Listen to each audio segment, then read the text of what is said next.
Yo guys, and welcome back to the channel. So today I want to talk to you guys a little bit about the new player experience for Wuthering Waves. Wuthering Waves is one of my favorite games of all time, and because of that, I wanted to double check and see what it would be like for a new player to come into the game, like if they were going to start playing for this Cyberpunk collab, for example. I think it's just generally always really important to keep an eye out for that, because understanding how the new player experience affects new players joining your game is critical to the long-term health of your game, because obviously players are going to come and go, but you need players to be able to come in just fine. And while Wuthering Waves might be my favorite story game of all time, the new player experience is not good. So I want to talk to you guys about it, try and get that feedback out there, get the conversation started, and hopefully Kuro can take that feedback and improve the experience for everyone. That way it's just a better quality product in the end. So let's go ahead and talk about it. So all that being said, welcome to my new player account. So really, like I said, I just want to go through and check out what the new player experience is like, show that to you guys, and then we can talk about it and kind of get that feedback rolling. Now, we'll talk about the actual events for new players in a moment, but really quickly, I just wanted to touch on what the story is like. Perhaps one of my biggest complaints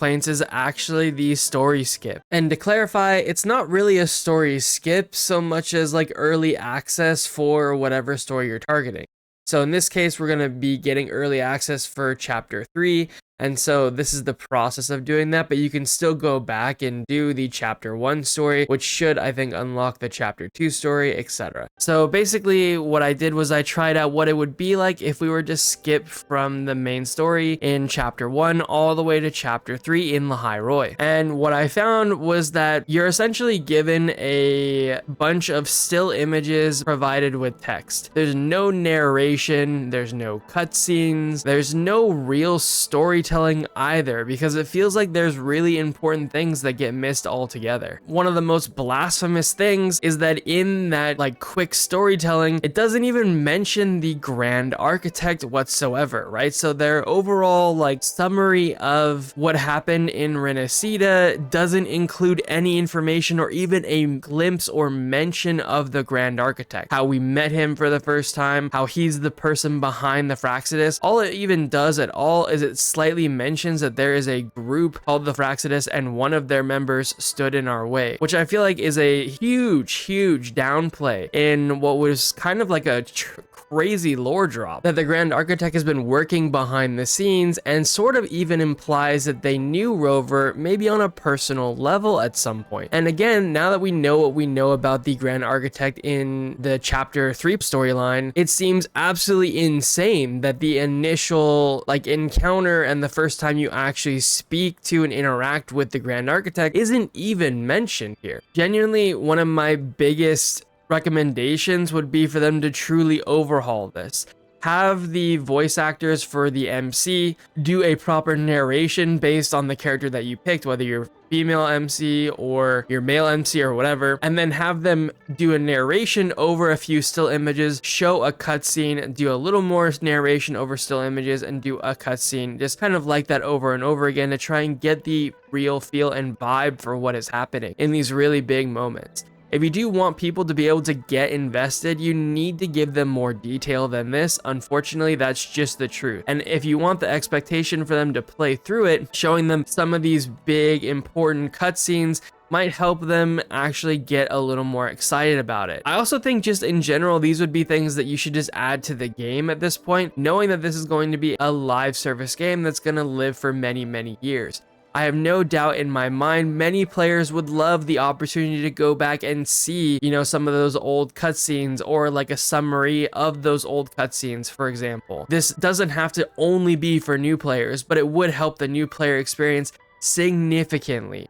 And as I said, the fact that things aren't truly explained here just feels really odd. There's no mention of our original contact with Imperator either, which feels weird, and just small, I wouldn't even say small, just pieces of the story that just feel like they're straight up missing. As I mentioned, the fact that we met the Grand Architect. I do feel like the current summary gives you a very extremely rough hit of maybe the very most important points. But the fact that it, like I said, that it's just still images and no narration makes it really easy for things to probably get lost in translation and for new players to really never experience any of that whatsoever, which is just genuinely really sad. There's such important moments, even with Shorekeeper in the chapter 1 story, that I think are really, really important. And like, we need the opportunity to show new players that stuff, even if they skip it and don't actually go back and do those quests. The biggest thing that Wuthering Waves has going for it is the story. I love the combat too, don't get me wrong, and I think it's genuinely one of the best combats out there, but the story is what is going to enthrall people and get them hooked on the game long term and get them to truly appreciate the world and what's happening and the characters. And that's really, really important, I think, to anyone's actual experience in Wuthering Waves. You'll see here I'm Union level 12 and I'm Soul 3 phase rank 2, so not really that far into the game, but I do have access to the new player events. So let's go ahead and talk about it. So if we go into the events here, and then obviously this is the second anniversary stuff, if you go down here, you're gonna see that there's this Herald of New Tides event. Now this event is cool and also problematic, I think,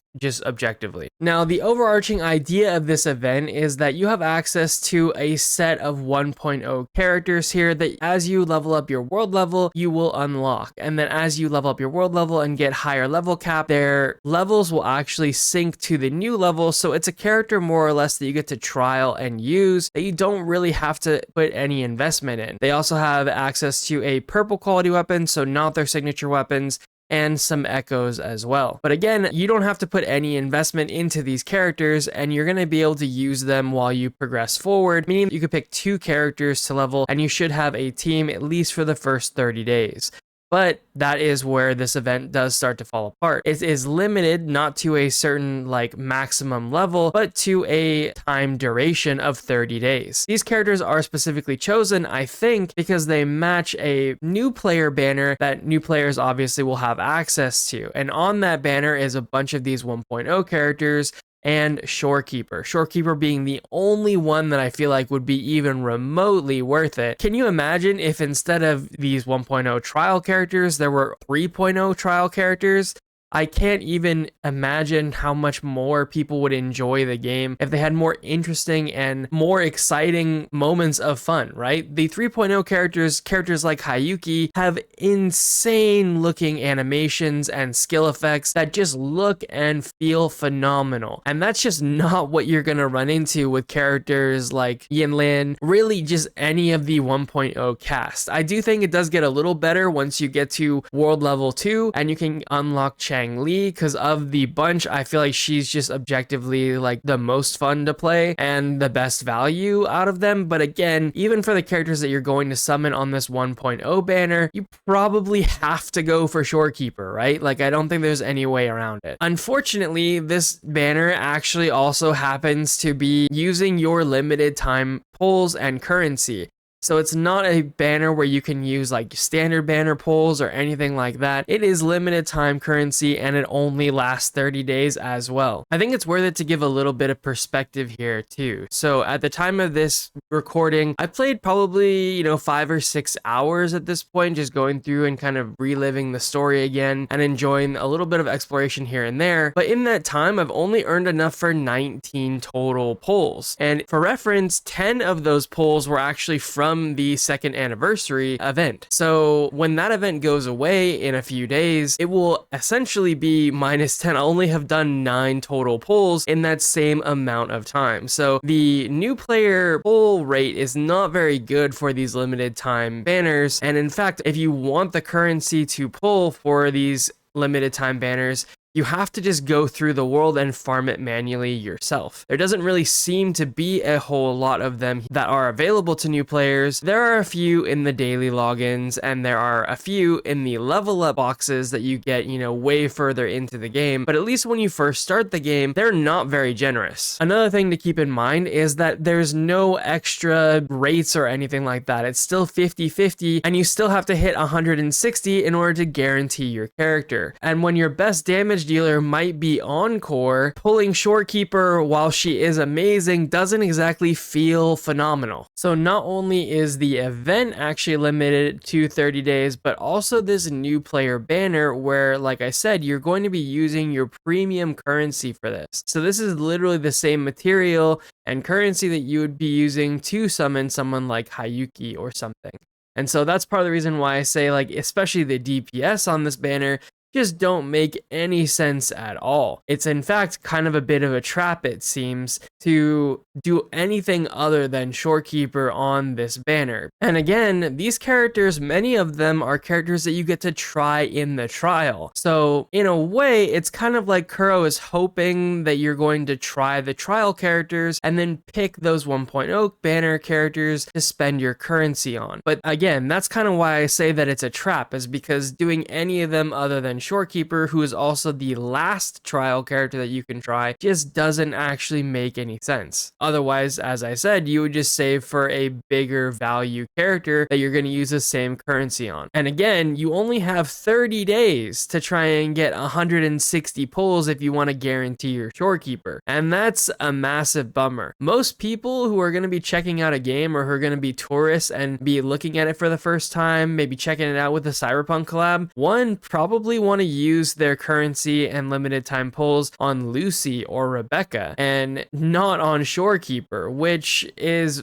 one, a massive bummer for them, and two, just really unfortunate. There's no real reason, I think, why Shorekeeper shouldn't just be moved to the standard banner. Or alternatively, maybe this new player 1.0 banner is something that new players can use their standard banner pulls for, and also remove that 30-day deadline. I think those would be some of the easiest ways that they could change this and not have to retweak the entire system altogether. Although I do actually think there is some merit to that idea, and that many of the 1.0 characters maybe could either use an overhaul or just be put into the standard banner at this point. And to be fair, it's not all about power creep here. I actually think that this is more of a design creep issue, because the new characters are so premium, they look amazing, they feel amazing to play, and honestly, that's the bigger issue here. It's not necessarily that you can't get the job done and you can't play through the game or do any endgame content with characters like Encore or whatever, because I know for sure you can. Now, how far you can get in like Tower might be a bit more limited for sure, and your gear requirement would be higher. But the point being is that like Wuthering Waves doesn't have the same problems with like power creep as other games in the same genre. But I would say maybe even more so than other games in the same genre, their design creep and fun creep have increased. So the kits that we have on new characters feel incredibly more fun and more satisfying, right, to play and look at than I think many of the older characters. Now, going back to the Herald of New Tides, there is actually a few more pieces to this than just the characters and what we've talked about already. So there is a section here that does let you get access to, or help you get access to, the materials and items that you may need to actually level up these characters, and it does include any characters that you currently are able to summon for. So this includes the new player summon banner, but also the current summon characters. So you'll see like Denia, for example, is currently in rotation. And also there is a featured content section, and this basically just lists all of the actual rewards for the featured events during that patch. And so you can see this has like some of the anniversary rewards, etc.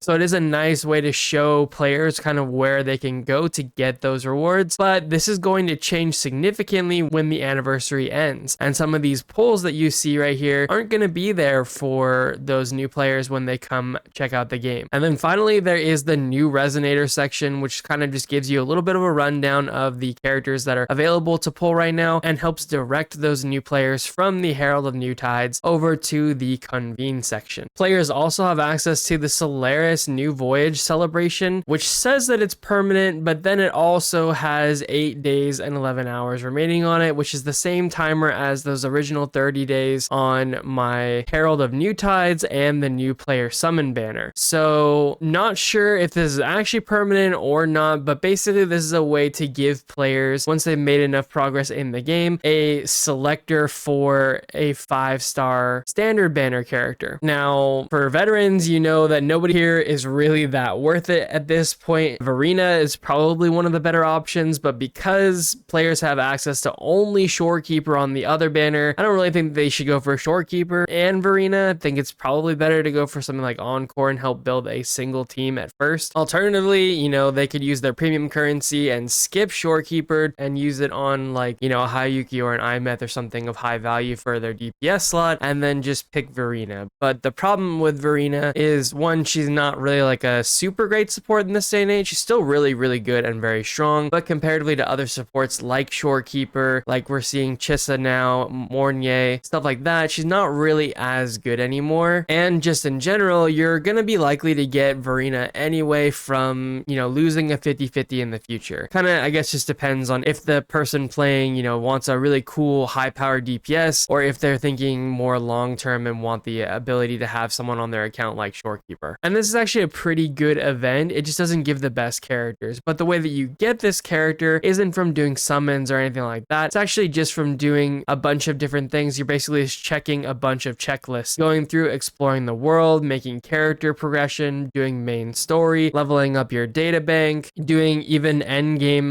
combat activities. All these different things basically will hit different checkboxes for you, and once you hit 24 checkboxes, you're good to go and you can get your character. At the same point, I'll actually mention that the original summoning banner that we had for a 5-star character is there still as well. So it's the one where you do 50 pulls and you're guaranteed a 5-star unit from the standard banner, and it's 10 pulls for the cost of 8. So you do get a discount, and it's a lower pity, right, to get that 5-star character. This seems okay. It just ultimately, you know, neither one of them is going to result in very good value. Like, neither one of them is going to be like an amazing character, but because you can't use your standard banner pulls on anything else, and this is just straight up free, it's not like either one of them is bad. So these are perfectly fine events. I just wish they were updated to have a little bit more characters value. It'd be nice to give, you know, potentially, instead of these standard banner characters for this Solaris new Voyage celebration, it'd be nice to give them like a more competent DPS. So maybe like a 2.0 DPS, maybe give them access to like Kartathea or Yuno or Galbrena or Lova, Augusta, like someone like that. I feel like would be cool here. People that aren't like the tip top of the meta units, but I think giving players one character that's a meta unit would actually be kind of perfectly fine. I don't really see the harm in that. I know there's a lot of currency that's available to farm in the world. If somebody's gonna be dedicated enough to go through the world and actually farm all the currency they need for a specific character, I think they're already kind of locked in. But I think that getting players excited about the game when they first start the game and say, hey, if I do all these things, if I level up, if I go through exploration, if I do some end game activities, if I do some main story, I can get a really good character. I think that would be a strong incentive for players to get excited about the game from the start. Whereas now, I don't think anyone's gonna look at this event and be like, oh, cool, I can get a standard banner character that's basically all like tier 3 or below, and none of them are very good. Hooray, you know? It just doesn't have that same level of If instead it was better value, I just think it would hook players a lot better. And ultimately, I think that's what these events are designed to do, or they're supposed to be. They're supposed to be a little bit more rewarding for new players coming in because they're so far behind. It's going to take them a long time before they can field 3 or 4 teams to try and do the Tower of Adversity, for example. Now, something I want to mention too is you do actually get flying very, very early, to the point where you actually can get it within the first like hour of playing. I do really, really like this, and I think that it's actually better for the game. But I think in a world where people want to check out the new, latest, hypest content, having flying in the older sections is actually just going to be more beneficial for most players. It will help them catch up and do the exploration content that they need to do a little bit faster. It will also help new players generate more of the premium currency that they need to do their summons. Getting access to flying so early does change how the exploration feels fundamentally. However, it also adds another layer that we didn't have when we originally explored it. It just ends up being different. And now you have the ability to think, well, what's beyond that mountain over there? And then fly over there and have that moment of wonder with the world while you check it from above. I think at the end of the day, it's just replacing one type of exploration with another. And so it's pretty comparable in terms of experience, but you do have to just realize that it is going to be different. But at the beginning, you don't have those same experiences that are like, oh my gosh,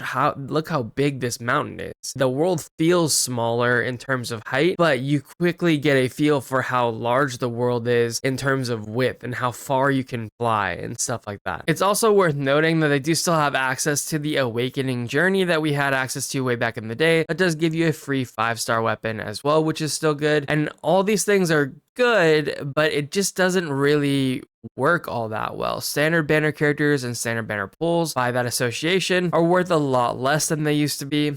Although for a new character, it's still going to be somewhat exciting. Something else that I kind of noticed too, and we're back on my main account here, because if you go into your character area and you use Ascension Planner, this is something that I've been actually using pretty frequently whenever I want to get materials for anyone. It makes it really easy to go and get materials for weapons or skills, or even just to farm the echoes that you need, instead of having to just go through and scroll to find the one that you want. The problem being is that new players actually don't have access to this particular functionality, and I'm not sure when they get it, but I think this is actually something that should be there from the very beginning. As soon as you get access to ascending your character for the first time, you should be able to start using this so you can get familiar with this from the very start. It doesn't really make any sense to make this so that way it's an end game only feature because of how helpful it is. Like, realistically, I think this should be something that someone should start using, like I said, at the very beginning, and then learning. Let's say I want to upgrade a new character that's coming out that I'm excited for. Let's say they're playing the game because they saw the Lucilla trailer, right?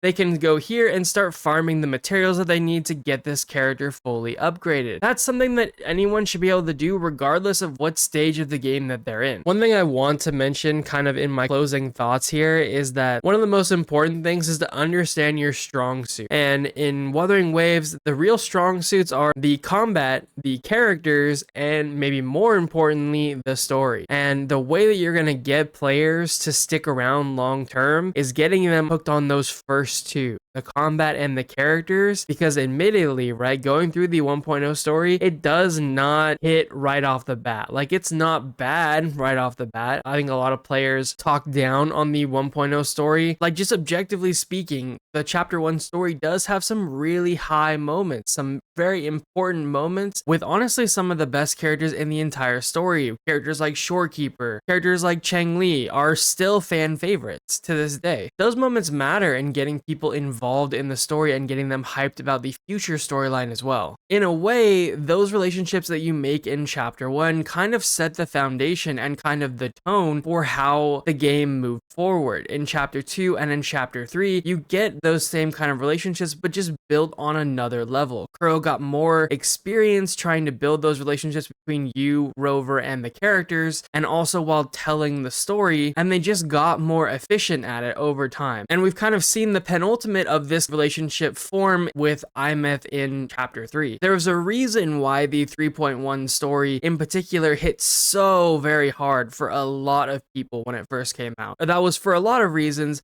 but part of that was because of the relationships that you make along the way. And it kind of ends up being like somewhat of an ultimate payoff, that as you get deeper and deeper into the story, you're connecting with these characters, and that level of connection just grows and grows and grows throughout time. And characters like Shorekeeper, that although you met her in chapter 1, she's a recurring character that comes back and always ends up giving the support that Rover ends up ultimately needing. She's there to help at the end of chapter 2, and she's also playing a role in chapter 3 as well. Those relationships that you make in chapter 1 do matter, and as I said, it really sets the tone for the future of the game. But it's not something that happens instantly. It takes a little bit of time to develop. And so leaning into the things that you're good at, in this case combat, right, and character design, I think is something that Crow should really do to try and help new players get through that first bit, to get through the story to the point where they can actually connect to it. Thank you guys so much for watching. I truly greatly appreciate it. I think this video is really important to make and just have a general conversation about, which is why I wanted to put so many of my thoughts and feelings about these different systems into this video. As much as I love this game, and I do, like I said, it's one of my favorite storytelling games of all time, I genuinely think the new player experience is struggling quite a bit. And so although I've been recommending this game nonstop for the past 2 years, more or less, I also think it's important to understand that the new player experience could be a lot better. So if we can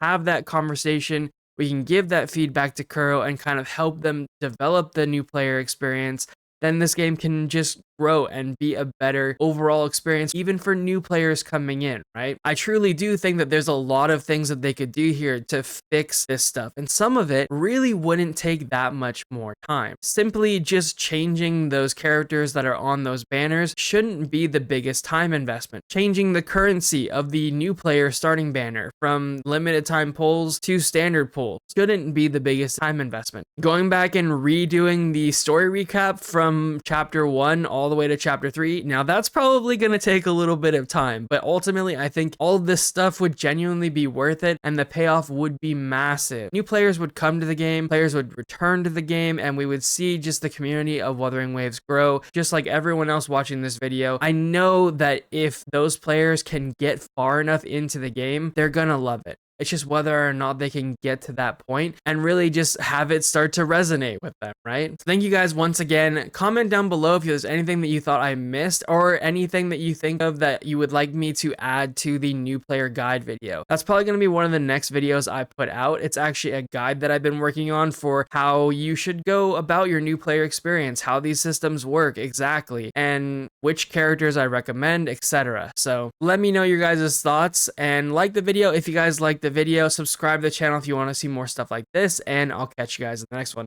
Have a good one, guys. Peace.